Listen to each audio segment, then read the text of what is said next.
Hi everyone, welcome to Testify. I hope you all are doing well and enjoying this series of Bible study. So, as for Bible study today, we are doing the book of 2nd Samuel and taking over from the book of 1st Samuel, which picks up after Saul's death. We see yet again David's humility and compassion as he grieves the death of Saul. So it's during this period, or should I say season, that David experiences success and divine blessing. So David reigns as king of Judah for 7 years and 33 years as king of Israel. And the Israelite tribes come to David and ask him to unify the tribes as their king.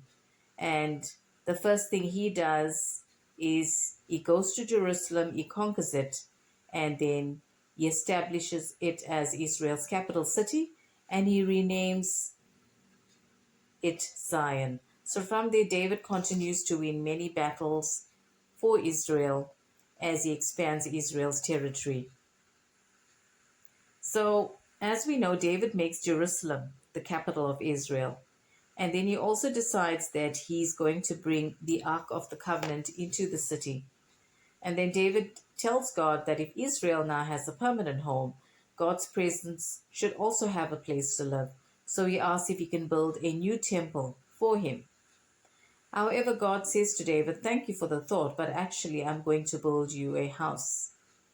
And he also reminds David that his son Solomon will build the temple of the Lord on Mount Moriah in Jerusalem.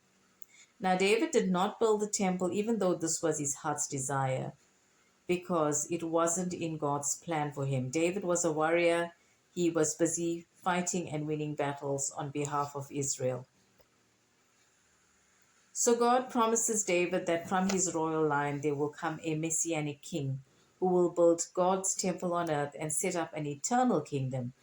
And we all know that that has been done through Jesus Christ. So the future messianic kingdom will be how God will bring blessing to all nations. So carrying on from the point of success in David's life now, he's at his highest point of success.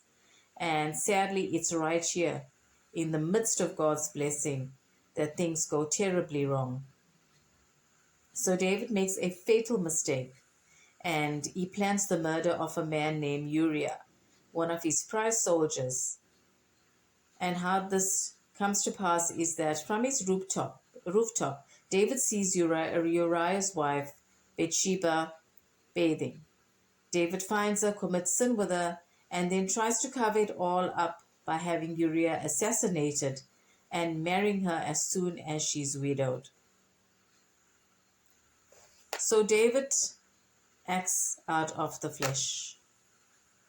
And Nathan, who is a prophet and an advisor to King David, and later on we will see even to King Solomon, comes to confront David on behalf of God about the sin regarding Bathsheba and the killing of her husband Uriah.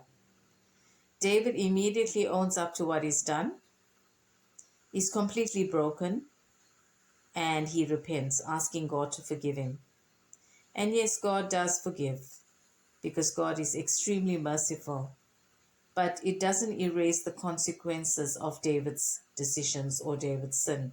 And as a result of his horrible choices, David's family starts to fall apart. And the first thing that happens is David's child Bathsheba dies after 7 days of falling ill after being confronted by the prophet Nathan. And we see this happening even though David repented, he fasted, he prayed during the sickness of his child. However, the death of his child with Bathsheba still occurred. Now, after the child died, the amazing thing is that David, who is an extremely faithful man, and we see this in his actions, he completely stopped mourning. He ate, he worshipped, and he proclaimed that he will go to his child one day. So this is the story of David's sons. We also know that David had 19 sons and one daughter. And four of his sons were very well mentioned in scripture. As we go along, you'll get to know them. So the first son, Amnon, David's firstborn son, sexually abuses his half sister Tamar. And when Tamar's real brother, Absalom, who is also Amnon's brother, finds out, he has Amnon assassinated. Now remember that Amnon and Absalom are David's sons. They both are brothers, but they are half brothers. However, Tamar and Absalom are real brother and sister. So Absalom had his servants murder Amnon at a sheep shearing feast to avenge his sister's rape. And thereafter, Absalom, realizing what he's done, he flees to Geshur for 3 years. And after 3 years, he comes back. He tries to gain the favor of people and even some of the prophets. And then he wants to overthrow his father, David, as well. And then what he does is he launches a full-scale rebellion against his father. And then we find David is forced to run from his own home and hide in the wilderness, like the way he did in 1 Samuel on account of King Saul. But this rebellion from Absalom, it ends when Absalom gets murdered. And this is how Absalom gets murdered. So during a battle that Absalom initiated to take control of his father David's kingdom, Absalom was forced to retreat, and he got his hair caught in a tree, and he was killed by Joab. Joab is David's commander, high commander-in-chief, and nephew. So we find David again lamenting over someone who tried to kill him, and in this case his son. And he spends his last days on his throne as a broken man, wounded by his sad consequences of his decisions and of the sin. From chapter 21 to 24, we find the concluding stories, and these stories compare the failures of Saul and David and how they hurt others through their bad decisions. And there's a pair of stories about David and his mighty men fighting battles with the Philistines. But what's interesting is these stories show us David's weakness in battle, which is a very big contrast to the stories of the heroic, victorious David that we see in 1 Samuel. And now we actually see a vulnerable David who is dependent on others for help. So David further sins by ordering a census of Israel's fighting men. Motivated by pride and relying on himself rather than putting his trust in God.